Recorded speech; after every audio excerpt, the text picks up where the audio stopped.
Okay, good morning friends. Today we discuss the use of tenses.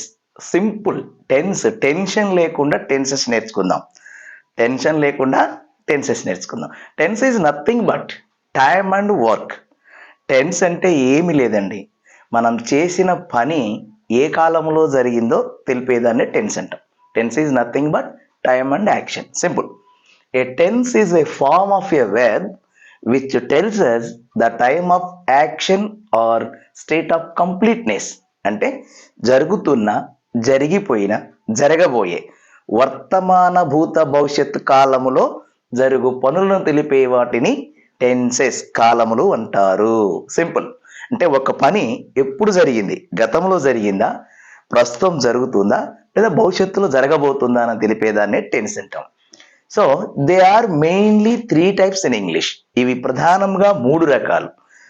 They are ఏంటంటే అవి present tense వర్తమాన కాలము, past tense భూతకాలము, future tense భవిష్యత్ కాలము. Present tense అంటే వర్తమాన కాలం, అంటే ప్రస్తుతం జరుగుతున్నది. పాస్ట్ టెన్స్ అంటే భూతకాలం, అంటే గతించిన కాలం, జరిగిపోయిన కాలం. ఫ్యూచర్ టెన్స్ అంటే భవిష్యత్ కాలం, అంటే జరగబోయేది. So again they are sub divided into each one 4 forms. ఈ మూడింటిని మరలా ఒక్కొక్క దానిని 4 రకములుగా విభజించడం జరిగింది. So simple, continuous, perfect, perfect continue. So present లో 4 రకాలు, పాస్ట్ టెన్స్ లో 4 రకాలు, ఫ్యూచర్ టెన్స్ లో 4 రకములు. So they are totally 12 types. Present tense లో 4 టైప్స్, పాస్ట్ టెన్స్ లో 4 టైప్స్, ఫ్యూచర్ టెన్స్ లో 4 టైప్స్. ప్రజెంట్ టెన్స్ లో మొదటిది సింపుల్ ప్రజెంట్ టెన్స్, సెకండ్ది ప్రజెంట్ కంటిన్యూస్ టెన్స్, థర్డ్ది ప్రజెంట్ పర్ఫెక్ట్ టెన్స్, ఫోర్త్ది present perfect continuous tense. So at the same time past tense లో simple past tense, past continuous tense, past perfect tense, past perfect continuous tense. Next third future tense. Future లో simple future tense, future continuous tense, future perfect tense, future perfect continuous tense. So they are totally 12 types. Present tense లో simple present tense. So structure subject plus V1 plus object, కర్త క్రియ కర్మ. Subject plus V1 plus object. Simple present tense లో V1 ఉంటుంది. Second present continuous tense, subject plus am is are be forms అంటాం. వీటిని yam is are use చేసి V1 కి ing form use చేస్తాం, దీన్ని V4 అంటాము. దీన్ని ప్రజెంట్ పార్టిసిపుల్ అంటాము. Next object present perfect tense, subject plus have or has plus V3 plus object. Fourth one present perfect continuous tense, subject plus have or has plus been plus V1 కి ing form plus object. So ఇక్కడ మనం present tense లో V1 ఉంటుంది, present continuous లో am is are be form ఉండి verb కి ing form ఉంటుంది, perfect tense లో హ్యావ్ ఆర్ హ్యాజ్ ఉండి V3 ఉంటుంది, ప్రజెంట్ పర్ఫెక్ట్ కంటిన్యూస్ లో హ్యావ్ ఆర్ హ్యాజ్ ఉండి బీ నుండి V1 కి ఇంగ్ ఫార్మ్ ఉంటుంది. సో ఇది ప్రజెంట్ టెన్స్ లో 4 types. Now uses of tenses. ఇప్పుడు 1 by 1 ఒక్కొక్క దాని యొక్క ఉపయోగాలు తెలుసుకుందాము. ఒక యూజెస్ ఆఫ్ టెన్సెస్. దాంట్లో first one simple present tense. Simple present tense యొక్క స్ట్రక్చర్ ఎలా ఉంటుందంటే సబ్జెక్ట్ ఉంటుంది, V1 ఉంటుంది, ఆబ్జెక్ట్ ఉంటుంది. Subject V1 object. సో ఇక్కడ మనకు V1 ఎలా ఉంటుందంటే సబ్జెక్ట్ ప్లేస్ లో ఐ ఉన్న, యూ యూజ్ చేసిన, వి యూజ్ చేసిన, దే యూజ్ చేసిన, లేదా names plural number names use చేసిన V1 రావాలి. V1 ప్లెయిన్ V1 ఉంటుంది. అదే సబ్జెక్ట్ ప్లేస్ లో ఈ, she, it third person singular numbers అంటారు. ఈ, షీ, ఇట్ లేదా name Ravi, Gopi, Sita, Khammam like this. ఇలాంటి నేమ్స్ వచ్చినప్పుడు సింగులర్ నెంబర్ వచ్చినప్పుడు V1 కు ఎస్ కానీ ఈఎస్ కానీ ఐఎస్ కానీ యూజ్ చేయాలి. అంటే V1 కి ఎస్, ఈఎస్, ఐఎస్ యూజ్ చేయాలి. సో ఇప్పుడు సింపుల్ ప్రజెంట్ టెన్స్ ఎప్పుడు ఎన్ని సందర్భాల్లో యూజ్ చేస్తారంటే first one to express about in. ఎక్కడెక్కడ యూజ్ చేస్తారంటే first one habitual actions. Habitual actions అంటే అలవాట్లు. టు ప్రెజెంట్ హ్యాబిచువల్ యాక్షన్స్, ప్రస్తుతపు అలవాట్లు తెలిపేటప్పుడు సింపుల్ ప్రజెంట్ టెన్స్ ని యూజ్ చేస్తారు. మనం ఎప్పుడైనా సరే మన యొక్క ప్రస్తుత అలవాట్లు తెలియపరచాలంటే అవన్నీ కూడా సింపుల్ ప్రజెంట్ టెన్స్ లోనే ఎక్స్ప్రెస్ చేయాలి. Present habitual actions. For example, Abhi reads novels. Abhi reads novels. Abhi అనేవాడు నవలలు చదువుతాడు. అది వాడి యొక్క హ్యాబిచువల్ యాక్షన్, అలవాటు. సో అభి అనేది ఇక్కడ నేమ్ కాబట్టి థర్డ్ పర్సన్ సింగులర్ నెంబర్ కాబట్టి రీడ్ అనేటువంటి వెర్బుకి ఎస్ వచ్చింది, రీడ్స్ నావెల్స్. నెక్స్ట్ సెకండ్, ఇంకా ఏ సందర్భంలో యూజ్ చేస్తారంటే universal truths, to express universal truths. Universal truths అంటే విశ్వ నిజాలు లేదా నగ్న సత్యాలు అంటారు. అంటే ఎప్పటికీ మారనివి, ఎప్పటికీ మారిన వాటిని యూనివర్సల్ ట్రూత్స్ అంటారు. For example, water has no colour. Water has no colour. Water అంటే నీరుకి ఎటువంటి కలర్ ఉండదు అనేది నగ్న సత్యం. The cow gives milk. ఆవు పాలు ఇస్తుంది. The sun rises in the east. The earth moves round the sun. Milk is white. Blood is red. Sugar is sweet. Dogs bark. కుక్కలు మరుగుతాయి. ఇవన్నీ కూడా నగ్న సత్యాలు. సో ఇలాంటి నగ్న సత్యాలు అన్ని సింపుల్ ప్రెజెంట్ టెన్స్ లోనే యూజ్ చేయాలి, యూనివర్సల్ ట్రూత్స్ అంటాం. Next third, future actions, to express future actions. Future actions అంటే మన భవిష్యత్తు కార్యకలాపాలు, అంటే మన ప్రణాళిక ఏదైనా, ఇలాంటి వాటిని సింపుల్ ప్రెజెంట్ టెన్స్ లోనే యూజ్ చేయాలి. For example, future actions, we leave for America in a week. మేము ఇంకొక వారంలో అమెరికా వెళ్తాము. సో ఈ రకంగా. Next announcements, to express announcement, ప్రకటనలు అంటాం. అనౌన్స్మెంట్స్ అంటే ప్రకటనలు. సో ఇలాంటి ప్రకటనలను సింపుల్ ప్రెజెంట్ టెన్స్ లో యూజ్ చేయాలి. The show starts at 7 PM. The show third person singular number కాబట్టి స్టార్ట్ అనే వెర్బ్కి ఎస్ వచ్చింది. The show starts at 7 PM. Next news headlines, వార్తా శీర్షికలు అంటాం. వార్తా శీర్షికలను సింపుల్ ప్రెజెంట్ టెన్స్ లోనే యూజ్ చేయాలి. America president arrives today. For example, America president arrives today. Arrive అనే వెర్బుకి ఎస్ వచ్చింది. అమెరికా ప్రెసిడెంట్ అనేది థర్డ్ పర్సన్ సింగులర్ నెంబర్ కాబట్టి ఈ రకంగా ఎస్ యూజ్ చేసాం. Next narrations, to express narrations or proverbs అంటాం. అంటే వీటిని తెలుగులో సామెతలు అంటారు. సామెతలు అన్ని కూడా సింపుల్ ప్రెజెంట్ టెన్స్ లోనే యూజ్ చేయాలి. All that glitters is not gold. మెరిసేదంతా బంగారం కాదు. Time and tide no wait for man. కాలం కెరటం ఎవరి కొరకు ఆగవు. Wear a solid shirt but buy a good book. చినిగిన చొక్కా అయిన దొడుకో, ఒక మంచి పుస్తకం కొనుక్కో. సో ఇలాంటి ప్రోవెర్బ్స్, సామెతలు, కొటేషన్స్ అంటాం. ఇవన్నీ కూడా సింపుల్ ప్రెజెంట్ టెన్స్ లోనే యూజ్ చేయాలి. సో సింపుల్ ప్రెజెంట్ టెన్స్ ఏమేమి తెలుపుతుందంటే to express habitual actions, to express universal truths, to express future actions, to express announcements, to express news headlines, to express narrations or proverbs. So ఇవి simple present tense లో ఈ సందర్భాలు. Note, okay, note, గమనిక. If the subject is third person singular number, the verb takes s or es or ies in the simple present tense. అంటే simple present tense లో subject కర్త third person లో singular number ఏకవచనం ఉన్నప్పుడు వెర్బుకు yes కానీ ES కానీ is కానీ use చేయాలి అంటున్నాడు. ఎస్ కానీ ఈఎస్ కానీ ఐఎస్ కానీ యూజ్ చేయాలి. ఫర్ ఎగ్జాంపుల్, ఉదాహరణకు సీత ఉంది. సో సీత అనే థర్డ్ పర్సన్ సింగులర్ నెంబర్ కాబట్టి ఇక్కడ సింగ్ అనే వెర్బుకు ఎస్ వచ్చింది. Sita sings songs. సీత పాటలు పాడుతుంది. అలాగే Ravi eats rice. Ravi third person singular number కాబట్టి ఈట్ అనే వెర్బుకి ఎస్ వచ్చింది. Ravi eats rice. అలాగే Gopi goes to school. Gopi school కి వెళ్తాడు. గోపి అనే థర్డ్ పర్సన్ సింగులర్ నెంబర్ కాబట్టి గో అనే వెర్బుకి ఈఎస్ వచ్చింది. ఇందాక ఎస్ వచ్చింది, ఇప్పుడు ఈఎస్ వచ్చింది. అలాగే bird flies in the sky. పక్షి ఆకాశంలో ఎగురుతుంది. ఇది నగ్న సత్యం, యూనివర్సల్ ట్రూత్. సో పక్షి థర్డ్ పర్సన్ సింగులర్ నెంబర్ కాబట్టి ఆకాశంలో ఎగురుతుంది అనేది ఇక్కడ యూనివర్సల్ ట్రూత్ కాబట్టి ఇక్కడ వెర్బు ఫ్లై అనే వెర్బుకి ఐఎస్ వచ్చింది. ఇక్కడ ఐఎస్ వచ్చింది.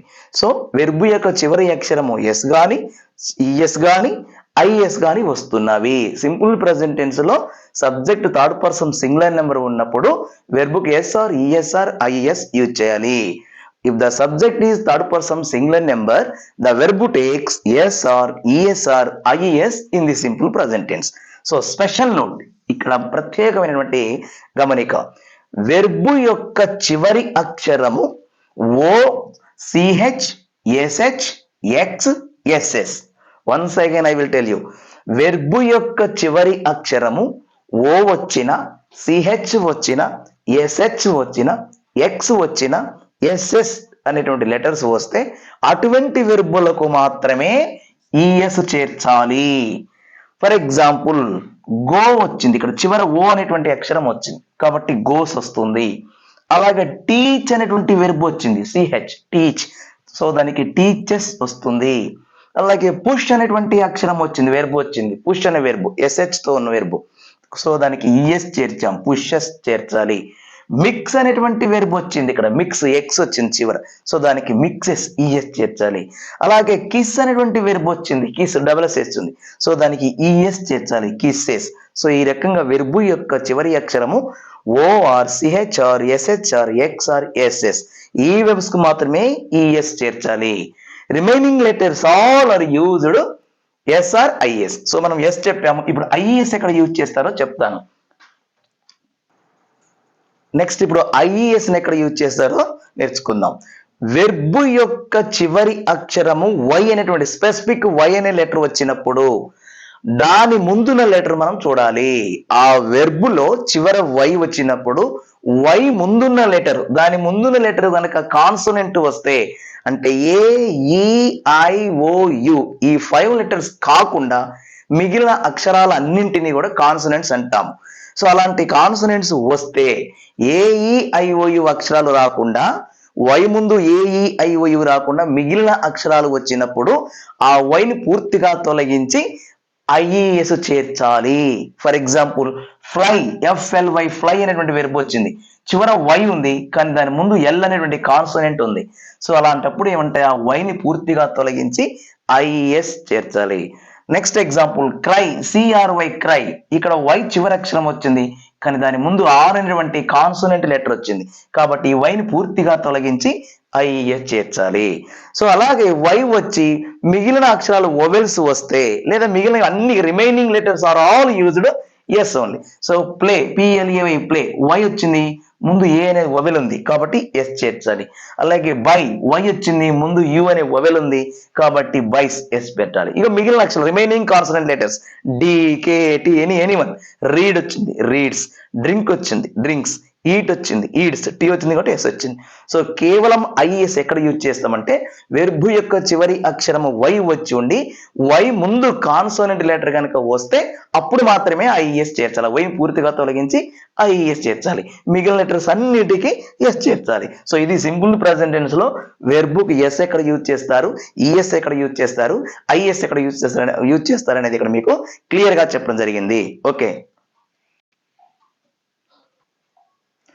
ఓకే సింపుల్ ప్రెజెంట్ టెన్స్ లో పాజిటివ్ సెంటెన్సెస్ ఎలా ఉంటాయి, పాజిటివ్ క్వశ్చన్ ఎలా యూజ్ చేయాలో మీకు చెప్తాను. సింపుల్ ప్రెజెంట్ టెన్స్ లో పాజిటివ్ క్వశ్చన్, ఆ పాజిటివ్ సెంటెన్స్ ఐ కమ్, నేను వస్తాను, వి రీడ్, మనం చదువుతాము, యు సే, నీవు చెప్తావు, దే ఆస్క్, వారు అడుగుతారు, హీ యాక్ట్స్, అతను నటిస్తాడు, షీ సింగ్స్, ఆమె పాడుతుంది, ఇట్ వర్క్స్, ఇది పనిచేస్తుంది, రవి టేక్స్, రవి తీసుకుంటాడు, సీత స్పీక్స్, సీత మాట్లాడుతుంది. ఈ రకంగా సబ్జెక్టు V1 యూజ్ చేయాలి. థర్డ్ పర్సన్ సింగులర్ ఉన్నప్పుడు SRES IS యూజ్ చేయాలి.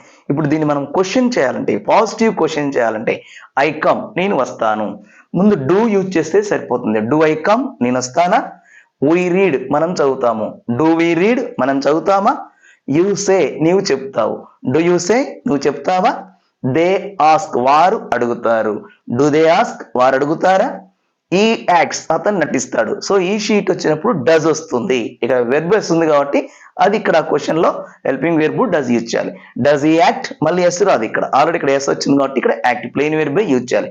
డస్ ఈ యాక్ట్, అతను నటిస్తాడా, షీ సింగ్స్, ఆమె పాడుతుంది, డస్ షీ సింగ్, ఆమె పాడుతుందా, ఇట్ వర్క్స్, ఇది పని చేస్తుంది, డస్ ఇట్ వర్క్, ఇది పని చేస్తుందా, రవి టేక్స్, రవి తీసుకుంటాడు, డస్ రవి టేక్, రవి తీసుకుంటాడా, సీత స్పీక్స్, సీత మాట్లాడుతుంది, డస్ సీత స్పీక్, సీత మాట్లాడుతుందా.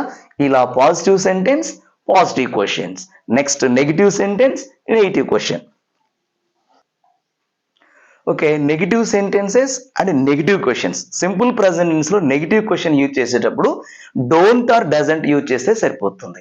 మనం ఇంతకుముందు చెప్పుకున్నట్టు subject third person singular numbers అంటే ఈ, షీ, ఇట్, నేమ్ వచ్చినప్పుడు డజంట్ యూజ్ చేయాలి. మిగిలిన subject first person singular number or first person plural number or second person singular or plural number third person plural number ఇవి వచ్చినప్పుడు don't use చేయాలి. So అంటే I వచ్చినా, you వచ్చినా, we వచ్చినా, దే వచ్చినా డోంట్ యూజ్ చేయాలి. మిగిలిన హీ, షీ, ఇట్, నేమ్ వస్తే డజంట్ యూజ్ చేయాలి. సో అది నెగిటివ్ సెంటెన్స్ అవుతుంది. For example, I don't read, నేను చదవను. వీ డోంట్ లెండ్, మేము అప్పు ఇవ్వము. యూ డోంట్ ఆస్క్, నీవు అడగవు. దే డోంట్ ఇంప్రూవ్, వారు ఇంప్రూవ్ కారు. ఈ డజంట్ యాక్సెప్ట్, అతను ఒప్పుకోడు. షీ డజంట్ సే, ఆమె చెప్పదు. ఇట్ డజంట్ మూవ్, అది కదలదు. సురేష్ డజంట్ టాక్, సురేష్ మాట్లాడడు. భవ్య డజంట్ ఈట్, భవ్య తినదు. So negative sentence. సో ఇలాంటి నెగిటివ్ సెంటెన్స్ మనం క్వశ్చనింగ్ చేసేటప్పుడు సో ఈ డజంట్, డోంట్, డజంట్ ముందు యూజ్ చేస్తే సింపుల్ గా అది నెగిటివ్ క్వశ్చన్ అవుతుంది. సింపుల్ ప్రెజెంట్ టెన్స్ లో నెగిటివ్ క్వశ్చన్ మనం ఫామ్ చేసేటప్పుడు డోంట్ ఆర్ డజంట్ యూజ్ చేయాలి. సబ్జెక్ట్ V1 ఆబ్జెక్ట్ అనేది స్ట్రక్చర్ ఫామ్ చేసుకుంటే సింపుల్ క్వశ్చన్ అవుతుంది. For example, don't I read, నేను చదవనా. డోంట్ వీ లెండ్, మేము అప్పు ఇవ్వమా. డోంట్ యూ ఆస్క్, నీవు అడగవా. డోంట్ దే ఇంప్రూవ్, వారు ఇంప్రూవ్ కారా. డజంట్ యాక్సెప్ట్, అతను ఒప్పుకోడా. డజంట్ షీ సే, ఆమె చెప్పదా. డజంట్ ఇట్ మూవ్, అది కదలదా. డజంట్ సురేష్ టాక్, సురేష్ మాట్లాడడా. డజంట్ భవ్య ఈట్, భవ్య తినదా. ఇలా negative questions. So simple present tense లో పాజిటివ్ క్వశ్చన్ ఎలా ఉంటుంది, నెగిటివ్ క్వశ్చన్ ఎలా ఉంటుంది చెప్పాను. పాజిటివ్ సెంటెన్స్ ఎలా ఉంటుంది, నెగిటివ్ సెంటెన్స్ ఎలా ఉంటుందో చెప్పాను. సో ఇక్కడ మనకి ఈ క్వశ్చన్ చేసేటప్పుడు క్వశ్చన్ వర్డ్స్ ఉంటాయి. WH ప్రశ్న పదాలు అంటే WH ఆర్ HOW ఇలాంటి వర్డ్ తో వచ్చినప్పుడు మనం వీటి ముందు యూజ్ చేస్తే ఇది ఫుల్ క్వశ్చన్ అవుతుంది. అంటే WHEAT what, WHERE where, WHEN when, WHY why, WHO who ఇలాంటి ప్రశ్న పదాలు మనం వీటి ముందు యూజ్ చేస్తే ఫుల్ క్వశ్చన్ అవుతుంది. For example, don't I read, నేను చదవనా అన్నాం. నేను ఎందుకు చదవను అని, లేదా నువ్వు చదవా, ఎందుకు చదవు అంటే వై అనేటువంటి వర్డ్ ఇక్కడ యూజ్ చేసాము అనుకోండి. For example, why don't I read, నేను ఎందుకు చదవను. ఇలా డోంట్ వీ లెండ్, మేము అప్పు ఇవ్వమా, ఎందుకు ఇవ్వమని వై యూజ్ చేసుకోవాలి. లేదా ఎక్కడ ఇవ్వము, వేరు, ఎప్పుడు ఇవ్వము, వెన్. ఈ రకంగా ఈ WH ప్రశ్న పదాలు ముందు యూజ్ చేసుకుంటే ఫుల్ ఆన్సర్ అవుతుంది. సో ఇది స్ట్రక్చర్ అవుతుంది.